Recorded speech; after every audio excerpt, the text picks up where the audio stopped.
right, so in chapter 1, we will be talking about, just go over some basic terms. Would it be easier to turn the lights off? I'm just going to turn that off. Let's see if you can see better. Is that okay, or is that too dark? That's good. Okay. So we're just going to be going over some terminology that developmental psychologists would use. Now, when we talk about developmental psychology, we are talking literally just what is the psychology of the mind as we develop, but it's not just the mind, it's also the body, because like I said, your physical and your mental self is so interconnected. So the way you see things, or your genetics, all of that is going to affect the way you develop. So we'll talk about personality, genetics, gender, death and dying, even perception and memory, and so on. Which, one of the things I always emphasize is there's no difference between the mind and the body. Your emotions are physiological. You're happy because of serotonin. You're angry because, in part, adrenaline and cortisol and things like that. So whenever you experience something mental, it's also physiological. So as we go through this class, we'll be talking about many physiological elements. All right, so in developmental psychology, we are looking at the systematic changes and continuities. What changes as we develop? What stays the same as we develop? One of the things in developmental psychology is that we often think that as we develop, we're just sort of adding on. We get smarter and smarter, we get taller and taller, we're just adding on. But the truth is that as we develop, our mind really reorganizes itself. And that's what we see in brain growth spurts. So at each change, like if you look at a 5-year-old versus a 6-year-old, there's really a difference, even though that's a very short period of time. A 5-year-old's brain is very different than a 6-year-old's. How they think about imaginary things, how they think through problems. A 5-year-old will believe anything. 6-year-olds begin to have doubt and question things. So their brain is reorganizing and rewiring. And each of these transition times comes with a set of problems. In psychology, we always say that transition points are where when your clients are going to come into therapy. When you have a child, when you get married, when you get divorced, when somebody dies, it's the changes that you have to reorganize your life, in a sense, just like you're reorganizing your brain. Puberty, your brain completely reorganizes. Wiring disconnects and reconnects as hormonal changes wash through your brain cells. When you hit menopause, same thing's going to happen. Andropause, when testosterone levels drop in men, your brain completely rewires and reorganizes itself. We look at the individual as they develop. Developmental psychology is very individualistic, but we will also be touching on how the individual develops within relationships, such as social learning theory. You probably remember that from Psych 101, Albert Bandura, Bobo study. You all remember that? Okay. So you are not just an individual. Freud was very individualistic, but we have moved on from that. Nobody develops in a vacuum. We are affected by our time period in history with our generation. We're affected by our birth order in the family. You're affected by the genetics that are passed down. You're affected by the religion you're part of, the country you live in. All of these things are going to affect your development. Okay? Now, some things are the same for everybody, and some things are more environmentally based, and we'll talk about those differences as we go along too. Now, like I said earlier, from womb to tomb, so from the moment you are conceived, not born. I know our society right now sort of says like an unborn child, fetus is not a human being or whatever, but your psychology is developing from the moment you have been conceived. When that sperm and the egg comes together, you begin your psychological as well as physiological development.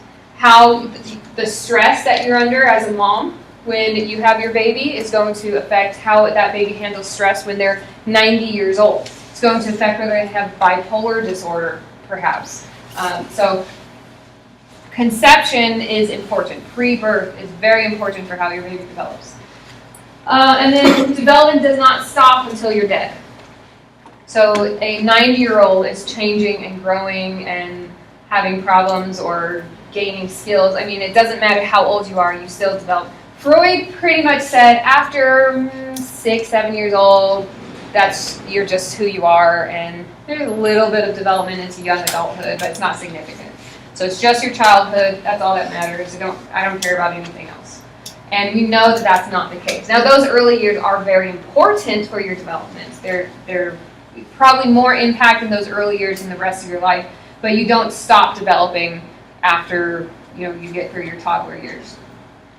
And then, like I said, we will be looking at physical as well as psychological, as well as cognitive, which is how you're thinking. Because we are thinking creatures, and so our own thought processes are going to affect how we develop. For instance, if you have goals for your future, then you are much less likely to take drugs. Okay? Because you look at your life and you go, if I take these drugs, I'm not going to be able to reach my dreams. I want to be a great musician, actor, computer programmer, whatever, nurse. And so if you have those dreams, then that thought process will prevent you from doing something like taking drugs, which will stunt your development. We say the age you start taking drugs is the age your psychology maturity stops. So like I know someone who started meth when he was 12, and he acted like a 12-year-old until 40, I think, is when he finally got clean and totally stopped. And that's been maybe 10 years, and I swear he acts like a 22-year-old now. He acts like a young guy who's sort of like getting out of the messing around young man sort of stage and starting to get serious about life and career, even though he's 50-some years old now. So it's really interesting. He's lucky he didn't completely fry his brain with all the meth use, but... All right, so nature versus nurture, the ultimate question. Are you born this way, or does your environment shape you? So, are you victims of whatever genetics your parents gave you? Now, we used to believe in America and in Western culture period, we had a big movement where we said genetics is destiny. So in the early 1900s, this movement started, and we said if people have bad genetics, they're screwed for life. There's nothing you can do about it.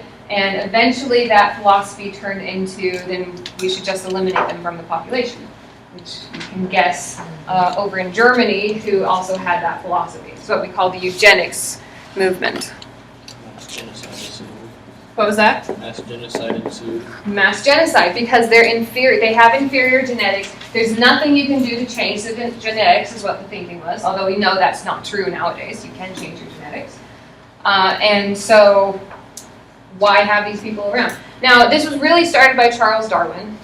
Now, he was not a eugenicist. He did not believe in mass genocide, but he came out with this theory, right, about the importance of genetics and evolution, and that genetics should be improving. So if these people are not improving, if they're not as good as the rest of us, then they're inferior. And so, survival of the fittest, why don't we just help evolution along? That was the whole eugenics idea, which, like I said, Darwin did not come up with that side of it, but he was sort of the foundation for the eugenics movement. And then you had evil people who got really carried away with that idea. Right, so that's the eugenics movement. So there's this obviously very serious movement. I mean, over in Europe, right, 60 million people, that's a minimum estimate of how many people died in World War II. And World War I, I don't know how many more million people died there. And then the eugenics movement, I mean, like every week more African Americans are aborted than died in the entire Vietnam War, and that was a lot of people. So there's a lot of deaths that have been caused by the eugenics movement. So it's this attitude that genetics is destiny. You're born with crappy genetics, that's all there is to it. Now there's some truth to that, which is why the eugenics movement really caught on. If you have bad genetics, there's little you can do to improve it. Now, it's more complicated than that. We know that genetics is, you look at you've got your DNA helix, right? And you've got all your T, C, G, whatever. I haven't taken physio in a long time. You guys take physio, you can come back and correct me. So you've got all your DNA codes all up and down the helix. Now, we used to believe there's nothing you could do to change your DNA except like maybe radiation, right? You could have a terrible mutation to your genetics and change it. But we know now, and this is really maybe like the past 10 or 15 years, we've realized that there is another layer of genetics on top of your DNA. It's called epigenetics. Epi means on top of. Epigenetics. So what it is that your DNA is not just one strand. It's actually like you have all of these spools and your DNA is wrapped around it. Okay? And then what's called methyl groups, they're little tags that you mostly get from like spinach and your vegetables. And these methyl groups will come and attach to it, and they'll unravel it and make it loose, so now you can read it easier, or they'll come and they'll really tighten it, and when it's really tightly bound, it can't be read. So if this controls cancer, you want that to be really tightly bound. And so you need these methyl groups in order to keep the cancer from being expressed. So like I had a 23andMe done, which I found out I have a drop of Jewish blood, and I'm 0.01% black.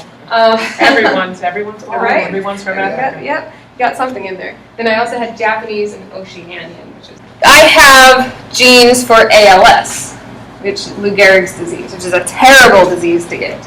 You basically lose all control of motor functioning, but including your lungs, but your mind stays completely active and great. So you are completely aware as you slowly lose the ability to breathe, and you can't move your body or anything. I think Steve Hawkins had that. Yeah, Stephen Hawkins had that. So it's a terrible disease to get. So I definitely do not want this cluster of DNA to loosen and be read.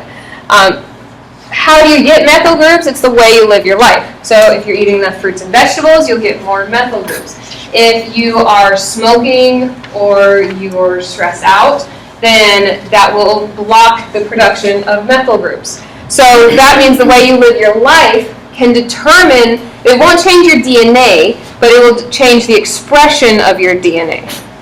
So breast cancer runs in the family, go home and eat your spinach. Cut out carbs. By the way, sugar blocks the production of methyl groups, and it messes up the control of your epigenetics. So the healthier of a lifestyle you have, including emotionally, the better controlled your DNA will be. So it's like saying the choices you make in life really determine what. Yes, exactly. Okay. What was that? I said it determines whether you die quick or not. It also determines whether you die quick or not. Exactly. So eugenicists said this DNA was all there is to the story. And so if you have bad DNA, for instance, criminality. Hold on, I'll get you. Criminality does run in families. It is partially genetic. Antisocial personality is genetic. However, the expression of it, or how extreme it becomes, antisocial personality is great for being a soldier. You don't want to have a lot of anxiety if you're a soldier or a cop or something like that. But it could become as extreme as you become a serial killer, because you really don't care how people feel, including when you're murdering them. The extremeness of that is determined by the environment. So how much does that personality get expressed? It's controlled by those methyl groups, which is controlled by environment. Okay. Yeah. So are you saying that we are not all a tabula rasa when we come into this world? Correct. John Watson was wrong. Yeah. Yeah, John B. Watson, behaviorist, you guys remember him? You have to say the B. It's not appropriate if you don't say his middle initial. He said we come into the world of tabula rasa. We're a blank slate, and then environment writes onto us. That is not true. All research, lots of thousands of studies of research shows that we come out of the womb with a genetic predisposition.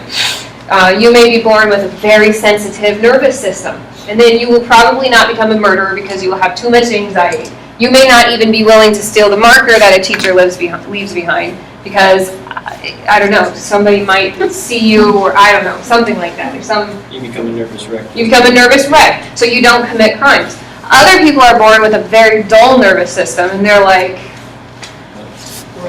whatever, assassin for hire doesn't bother me, let's go rob a bank, whatever, it's fine. And it doesn't bother them, because their nervous system doesn't react to it, so they're much more likely to commit a crime. Now, is that all there is to the story? Absolutely not, because that dull nervous system could be used to become a hero. You do great things for the world. You're very brave because you don't experience as much anxiety and fear. Or you can become a criminal. Now, the eugenics movement said if criminality is genetic, which it is partially, then this became a law in America. Look it up, it's on the books. 3 generations of criminals. So grandma was a criminal, mom was a criminal, you become a criminal, you get forcibly castrated. Hysterectomy, or vasectomy. Thank you. And now you can't have children. So we forcibly castrated 80,000 women in this country. And that law was only repealed, I believe, in 1984. That's when we stopped forcing women to have hysterectomies. Where was this law? I believe it was a federal law. Yeah, I believe it was a federal law in the prison system. Yeah. Crazy, right? So that's a eugenics idea. If genetics is all there is to it, then we need to get rid of people who are inferior, which honestly that makes sense. If genetics controls whether you become a serial killer and destroy people's lives, then yeah, why do we keep those people around? But the truth is that's not all there is to it. Environment, nurture also plays a huge role. The way you're raised. That criminal tendency could also be hero tendency. It could be a great thing or a horrible thing, depending on how you're raised. What was that? Two sides to every coin. Two sides to every coin, yeah. So isn't that, I would say, the tabula rasa of it? I mean, although the genetics are there, that Yes. it depends on what environment. It's not a blank slate. You're born with a partially written slate. So you're born with certain things already written on there, and then environment continues to write. Yeah. like And then a you can also erase things. So like for instance, me, born with a hypersensitive nervous system. Shy, don't want to talk to anybody. I mean, but you wouldn't guess, right? Because my family does not believe in shyness.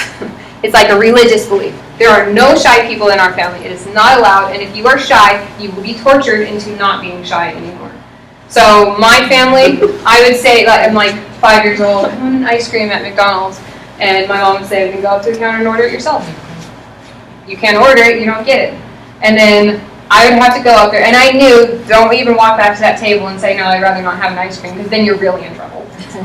And they would make me stand, even if it took a half hour, they would make me stand up there and order it. And then usually my older sister, who's a year and a half older than me, so like 6-year-old, would come marching up, and she'd grab me and drag me to the counter, and she'd yell at the person and say, can't you see there's a little girl here who wants ice cream? She needs to order. And then she would not order for me. She'd say, Serena, you need to order that ice cream.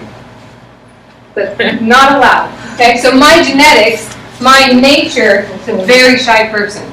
My tabula rasa, I was born with it written super shy. Nurture, heck no. You're not allowed to be shy. Even as an adult. Like I'm 37 years old now. I will sometimes ask my sisters, will you call this person? And they'll still say, no, you need to get over that shyness. I'm almost 40 years old. Like I think I've gotten over it as much, but no, I still have to call. All right, so that's nature versus nurture. So what percentage is genetics versus what percentage is environmental? Depends on what we're talking about. Happiness, very genetic. Now it still obviously has an environmental component, but it is estimated somewhere around like 70% genetic. So if you have happy parents, you're probably going to be a happy person. I'm Irish. That means I'm just naturally depressed. Like the Irish embrace depression. You're Irish too, huh? I can tell by the way you're laughing. And it's so true, isn't it? My grandmother had the misanthropy.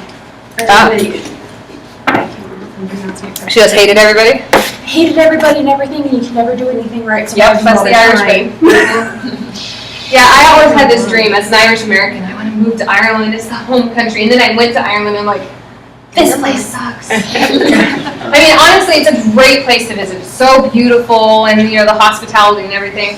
But that's only if you're outside of the family. So, of course, I found an Irish boyfriend. I was engaged, part of an Irish family. And I'm like, heck no, I'm running back to America. Like, please give me my Americans. All right, nature versus nurture. So, obviously, kids being raised in this household are going to be different than kids raised in that household. Yep. Okay? So, now, does that guarantee that this kid is going to turn out bad and this kid is going to turn out great? No. No. Okay? Could be complete opposite because, again, genetics plays a role. So we can't say environment is the only thing that is shaping this child's development. Now, and there could also I'm betting on that one now. Yes, I would put my money on this one. Yes, but you guys are doing all this profiling. Gosh, stereotyping. Discriminating. It's hard not to. It's very nice of you. Yeah, I can tell you're going to go into the mental health field. So, yes, obviously there could also be other risk factors and protective factors. We're totally generalizing and stereotyping here. But chances are, you know, you've got marijuana, all sorts of things going on here. There are more risk factors in this situation. Now, this kid could be being molested by their parents, or I don't know. There could be bad things going on. But assuming there's not craziness like that going on, you still can't say that this child is going to be screwed up, because they could have great genetics. I mean, they could have Einstein genetics. Granted, if mom's smoking pot, it'll probably be a bit lower. What was that? I said, I hope they have Einstein. Yes, they're going to need it if mom's smoking pot. But this kid could also have really stupid genetics, right? So genetics and environment are playing a big role in the development.